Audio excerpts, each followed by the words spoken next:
Bonsoir. Chose promise, chose due, je vous fais la vidéo dont je vous parle depuis mais je sais pas combien de temps sur Instagram et que j'ai mis un petit peu de temps à tourner en raison de matos, de manque de matos et de manque de temps aussi. Donc cette vidéo va porter sur les bases de la photo, comment faire des photos, comment faire facilement des photos, comment faire des réglages simples et basiques comme les ISO, l'ouverture et la vitesse d'obturation pour faire des photos destinées à une publication pour les réseaux sociaux ou des choses comme ça. Il y aura d'autres vidéos sur des thèmes un peu plus spécifiques qui seront bientôt publiées sur la chaîne, comme des photos soirées, comme des photos de produits, voilà. Et je vous propose d'aller dehors, parce que bon, les posters c'est bien beau 2 minutes, mais dehors je pense qu'on peut s'amuser. Allez, c'est parti. Donc juste dans cette vidéo, je vais pas trop parler des modes automatiques. Donc les modes automatiques, les modes SED, les modes effets que vous voyez ici sur le Nikon, là tous ces petits modes un peu bizarres. Je vais juste garder sur les modes M, A, S et P. Donc par contre les modes M, A, S et P, donc vous avez le mode manuel où vous gérez tout, le mode A où vous gérez tout sauf l'ouverture, le mode S où vous gérez tout sauf la vitesse d'obturation et P où vous gérez tout sauf la vitesse d'obturation et l'ouverture, ce qui permet quand même au début de gérer juste les ISO et ce qui est pas mal en soi pour débuter. Personnellement moi je suis de l'école M, donc on gère tout, on se débrouille, mais je sais qu'il y en a qui préfèrent avoir quelques automatismes et je suis pas spécialement contre. Bon allez, je vous parle des ISO. Donc les ISO. Les ISO c'est votre indice de luminosité, que ce soit en photo ou en vidéo. C'est ce qui va vous permettre de régler uniquement votre luminosité, sans toucher à la profondeur de champ, à quoi que ce soit d'autre. Vous comprendrez pourquoi je dis ça tout à l'heure. Mais, il y a un mais, sinon ce serait trop beau. En fait, plus vous allez monter dans les ISO, plus vous allez avoir de luminosité, mais plus vous allez avoir de grains. Vous voyez sur cet exemple, une photo bien réglée, avec les ISO pas trop hauts, avec voilà, des réglages qui conviennent, et une photo mal réglée, avec des autres réglages trop bas, une vitesse d'obturation beaucoup trop basse, ce qui donne ça, voilà, quelque chose de trop grainé parce que les ISO doivent monter beaucoup, vraiment beaucoup. Donc, vous voyez que les ISO, c'est pour moi la chose la plus importante en fait en photo. C'est vraiment la chose qui va pouvoir vous gâcher une photo si vous ne le maîtrisez pas très bien. Donc, avant de m'écrire quoi que ce soit d'autre, penchez-vous sur les ISO et regardez bien comment et à partir de quel moment votre appareil commence à faire du grain. Moi, je sais que mon Nikon, il commence à faire du grain à partir à peu près de 3200 ISO, alors que celui-là, il est à 6400 quand il commence à faire du grain. Donc voilà, ça dépend pareil de chaque appareil. Donc à vous de regarder et à vous de voir et faites attention aux ISO, c'est primordial. On passe à la vitesse d'obturation. C'est parti. La vitesse d'obturation, c'est cette petite chose exprimée en 1 quelque chosième, 1 centième, 1 deux centième, 1 3 centième, qui descend selon les appareils photo jusqu'à 1 4 millième, 1 8 millième, ça dépend des fois. Et ce 1 quelque chosième, c'est 1 quelque chosième de seconde. C'est-à-dire que la vitesse d'obturation, c'est le temps pendant lequel votre capteur, donc ce qui prend l'image de votre appareil photo, va rester exposé à la lumière. Je m'explique. En gros, une photo, c'est un volet qui s'ouvre puis qui se referme. Le temps que l'image, enfin la lumière qui produit votre image, s'imprime sur ce capteur et vous donne votre photo. Ce 1 quelque chosième de seconde, c'est le temps pendant lequel ce volet va rester fermé. C'est-à-dire, c'est le temps pendant lequel la lumière va rentrer. Donc, si votre volet reste longtemps ouvert, eh ben, il y aura plus de lumière qui va rentrer parce qu'elle va avoir plus de temps pour rentrer. Mais si elle a plus de temps pour rentrer, ça veut dire aussi que s'il y a un mouvement de cette lumière, de cette image, eh ben, il va y avoir un flou potentiel, ce qu'on appelle le flou de bouger.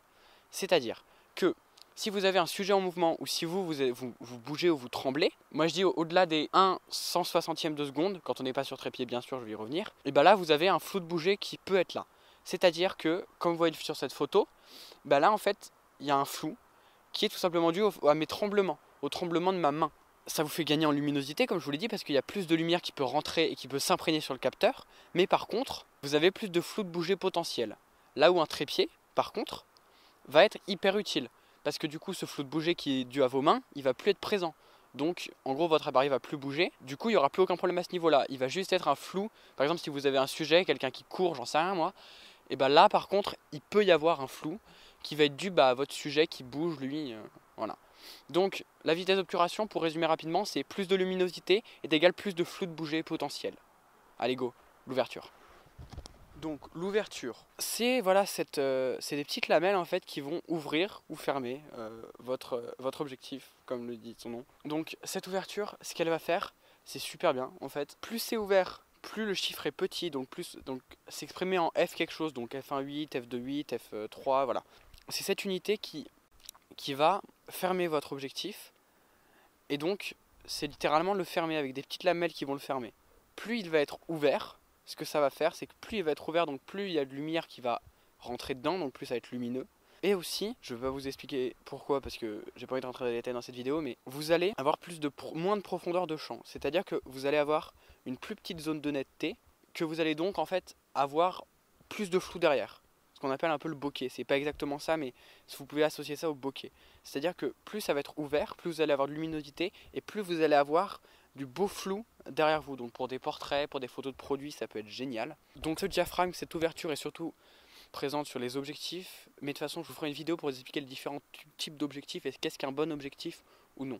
Allez, on passe à la balance des blancs. La balance des blancs, c'est tout bête, c'est ce qui fait que vos blancs sont blancs. Je m'explique. Quand vous prenez une photo, la luminosité peut changer. Nos yeux à nous, ils s'adaptent automatiquement à la luminosité, à la couleur et à l'ambiance pour que les couleurs soient toujours en gros pareilles, que tous les gris sonnent à peu près gris, même s'il y a une ambiance jaune autour ou si elle est bleue. Voilà, selon la lumière ambiante, nos yeux vont s'adapter. Mais les appareils photo, c'est pas pareil. Il faut faire un truc qui s'appelle la balance des blancs. Donc, ça peut être en automatique pour vous le laisser gérer, c'est ce que j'ai longtemps fait. Mais vous pouvez aussi créer beaucoup de choses, et beaucoup de choses très originales, en gérant votre balance des blancs. Donc, pensez vraiment à bien gérer votre balance des blancs, pour que vos blancs soient bien blancs, et que vous ayez des belles images. Allez, le piqué des objectifs. Donc le piqué, c'est pas une notion essentielle, mais en fait j'entends de plus en plus de gens me dire ouais, j'ai un appareil 4K, super Full HD génial, mais j'ai des vidéos pas belles. Alors c'est tout simplement que ton objectif est pas bon.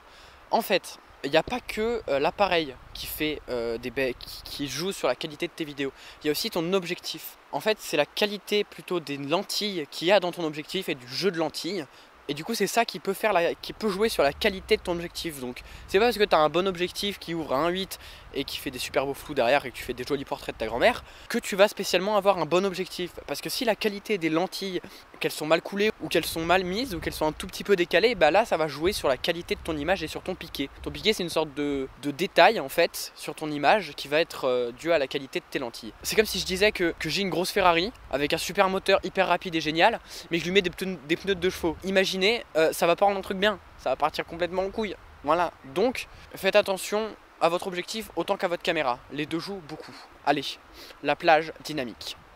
Pour finir cette vidéo, je voulais finir sur une notion qui me paraît quand même importante quand on débute la photo et qui peut expliquer beaucoup de problèmes en fait que vous aurez lors de prise de photo. C'est la plage dynamique. En fait, la plage dynamique, c'est la tolérance de votre appareil, enfin plutôt de votre capteur, aux différences de luminosité. C'est-à-dire que vous voyez sur ces deux photos qui n'ont pas été prises avec le même appareil, et ben en fait, vu que je suis face à une fenêtre avec un intérieur, et ben ça donne que du coup l'extérieur est super exposé parce que y a de la lumière, parce que c'est le soleil, et l'intérieur est un peu sous-exposé parce que c'est pas super éclairé. Ce qui donne du coup que le capteur lui galère un peu et il sait pas comment faire. C'est là où les différents appareils photo vont avoir des tolérances différentes au changement de lumière et aux différences de lumière. Donc vous voyez qu'il y a cet appareil là qui aura plus de détails à l'intérieur et à l'extérieur, alors que celui-là sera cramé plus que l'autre. Bon, il commence à faire un peu froid, moi je vais rentrer et vous faire notre outro. Je vous remercie d'avoir suivi cette vidéo jusqu'à maintenant. N'hésitez pas à me dire si elle vous a plu ou non. Si elle vous a plu, ça me fait plaisir. Si elle vous a pas plu, je vous invite à me dire pourquoi dans les commentaires et à me dire ce que vous pensez que je peux améliorer dans la vidéo parce que c'est ça qui m'intéresse principalement. À la prochaine pour une autre vidéo sur la photo. Ciao.